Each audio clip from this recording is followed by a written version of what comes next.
Ghost Trekker has one of the fastest growing YouTube channels sa loob ng Pilipinas, interviewing almost every famous vlogger and celebrity and gaining millions of views just by doing this. Pero just when everything was going well para sa kanya, he suddenly stopped uploading, which made his viewers question kung ano nga bang nangyari sa kanya. And why did he stop the Get Wrecked Show? Hi! Ako si AC, at sa videong ito tatalakayin natin kung anong nangyari kay Ghost Trekker at bakit hindi na niya pinatuloy ang The Get Wrecked Show. Si Ellison Carranza, o mas kilala sa pangalan na Ghost Trekker, ay isang streamer na sumikat dahil sa pakikipag-trash-talkan sa kanyang mga kalaro sa isang sikat na computer game dati na ang tawag ay Rules of Survival.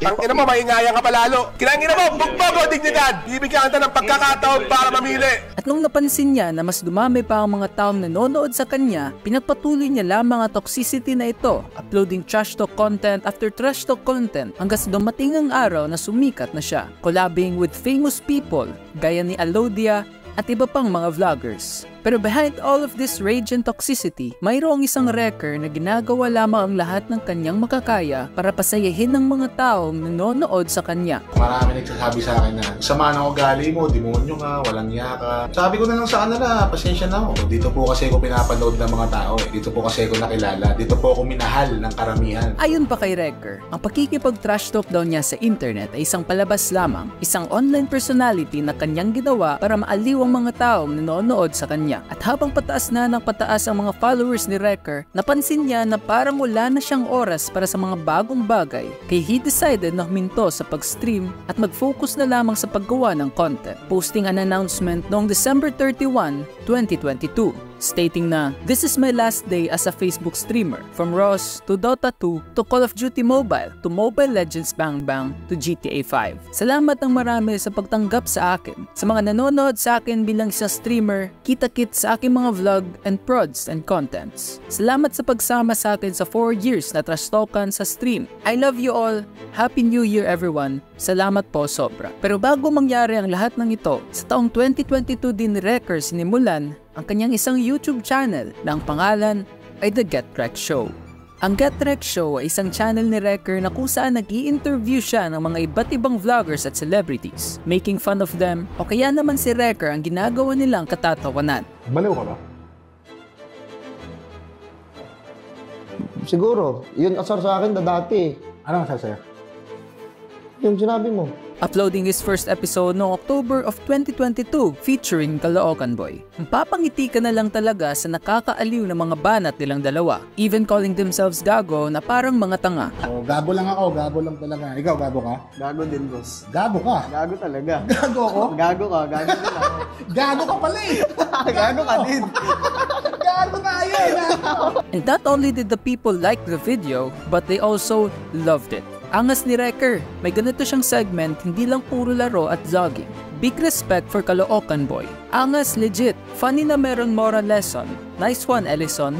Kaya pinapatuloy lamang ni Wrecker ang ganitong mga videos, interviewing famous vloggers and celebrities tulad ni Chad Kinis, Ninong Rai, at lalong-lalo na si Derek Ramsey. But as more and more people enjoy the Get Wrecked Show, bigla na lamang huminto sa pag-upload ng mga videos si Ghost Trekker, with his last upload being an interview of himself on April 10, 2023. Baboy, beek, elepante? Mukhang gulong? Mukhang dugong? Ha? Mukhang salbabida? Ang laki mo? Malaki ka pa kay Darak? Malaki ka pa kay Big Joe? Ha? Wala ka ng leg, wala ka pang modo. Nag-walkout ako. Kaya maraming mga taong nagtatanong kung ano nga bang nangyari sa Get Wrecked Show and why did Wrecker suddenly disappeared and abandoned his channel. Bakit ito na yung huling video? Get Wrecked, ba't wala ka ng bagong upload? Anong nangyari dito sa channel na ito? Well, Wrecker didn't really disappear dahil patuloy pa rin ang pag-upload niya ng mga videos sa kanyang Facebook page. So people have been wondering why the Get Wrecked Show stopped. With a channel as successful as this one, it's really hard to say kung bakit nga ba huminto si Wrecker sa pag-upload ng mga videos dito. Pero ito lamang iilan sa aking mga napansin na dahilan kung bakit siya huminto dito. As time went by, napansin ni Wrecker na paunti na ng paunti ang mga nanonood ng mga videos ng ibang mga vloggers. At napaisip niya na baka balang araw darating din ito sa kanya. Kaya napagpasyahan niya na gumawa ng kanyang sariling negosyo. May bagong business. Actually, hindi ko pa nga pinopromote to kahit sa sarili kong page. Kasi nga medyo... bago pa. Bago siya.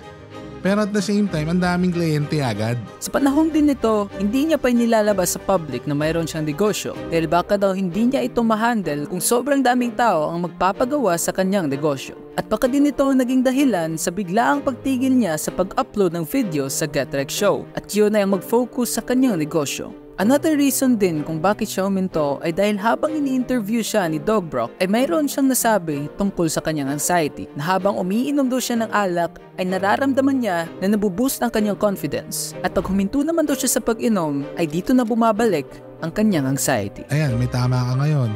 Nakawala ka dun sa realidad mo. Oo. Pag nawawala na yung tama, na ano ka na naman. Parang hinahata ka na naman ng realidad. Oo. Kaka-anxiety ka. Oo. So, tinanggap ko na lang na ito na ako. Pero sa lahat ng mga nabanggit ko na mga reason kung bakit huminto si Wrecker sa pag-upload sa kanyang channel, ang reason na ito ang sa tingin ko ay ang pinakamalapit na dahilan kung bakit siya huminto. Sa panahon kasi nito, kakapanganak pa lamang ng partner ni Wrecker na si Queen Wrecker. And maybe he wanted to focus muna sa kanyang family kaysa sa kanyang trabaho. With all of those work na kailangan gawin ni Wrecker, ang pag-manage ng kanyang dalawang YouTube channel, pag-upload sa Facebook at ang pag-stream, kaya baka sa panahong ito, naisipan niya na bawasan muna ang workload na kanyang ginagawa at mag-focus muna sa kanyang pamilya. And although makikita natin na patuloy pa rin ang paggawa niya ng mga content, hindi natin matatago na napapagod na din pala siya sa paggawa ng content at nasa isip niya na din ang mag-retire. Isip mo ba na, alam mo yun, naisip mo ba na mag-retire na? Hindi pa. Gusto ko na. Okay. Pero Gusto mo na? Hindi pwede. Siguro kung makaipon ako ng maraming pera, malaki-laki. Kahit hindi naman sobrang laki, basta yung saktual lang na sure ako na hindi na maghihirap yung mag-ina ko. Ayun, okay na ako. And this podcast was uploaded on May of 2023, which is exactly a month pagkatapos ni Wrecker i-upload ang last episode ng kanyang GetRec Show.